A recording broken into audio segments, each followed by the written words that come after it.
બનાસકાંઠા જિલ્લાના ભાભરમાં sub district હોસ્પિટલમાં mission વસ્ત્રમ કાર્યક્રમનો દીપ પ્રગટાવીને શુભારંભ કરવામાં આવ્યો. બનાસકાંઠા જિલ્લામાં આરોગ્ય અને પરિવાર કલ્યાણ શાખા, જિલ્લા પંચાયત, બનાસકાંઠા મહિલા કલા નિધિ ટ્રસ્ટ અને FM રેડિયો પાલનપુરના સંયુક્ત ઉપક્રમે દાતાશ્રી પરીખ ફાઉન્ડેશન મુંબઈના સહયોગથી અંબાજીથી નડાબેટ એક જ સમય એક સાથે 100 દિવસ મિશન વસ્ત્રમ project Bhabhar sub district hospital ખાતે જિલ્લા ક્ષય અધિકારી નયન મકવાણાના હસ્તે શુભારંભ કરવામાં આવ્યો હતો.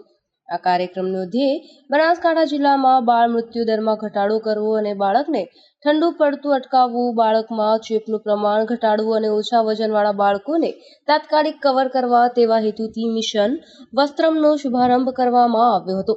જેમાં કાર્યક્રમમાં જિલ્લા ક્ષય અધિકારી ડોક્ટર નયન મકવાણાના અધ્યક્ષસ્થાને યોજાયો અને ભાભર સબ ડિસ્ટ્રિક્ટ હોસ્પિટલના અધ્યક્ષ, મેડિકલ ઓફિસર, ભાભર તાલુકાના આરોગ્ય વિભાગના તેમજ તમામ PHCના મેડિકલ ઓફિસરો અને આરોગ્ય કર્મચારીઓ હાજર રહ્યા અને ભાભર સબ ડિસ્ટ્રિક્ટ હોસ્પિટલમાં ડિલિવરી થયેલ માતાઓના નવજાત શિશુઓને માં અંબાજીની ચુંદડી, પ્રસાદ અને બેબી કીટ આપવામાં આવી હતી. આ સમગ્ર કાર્યક્રમનું સંચાલન માનવતા ગ્રુપ ભાભર દ્વારા કરવામાં આવ્યું હતું.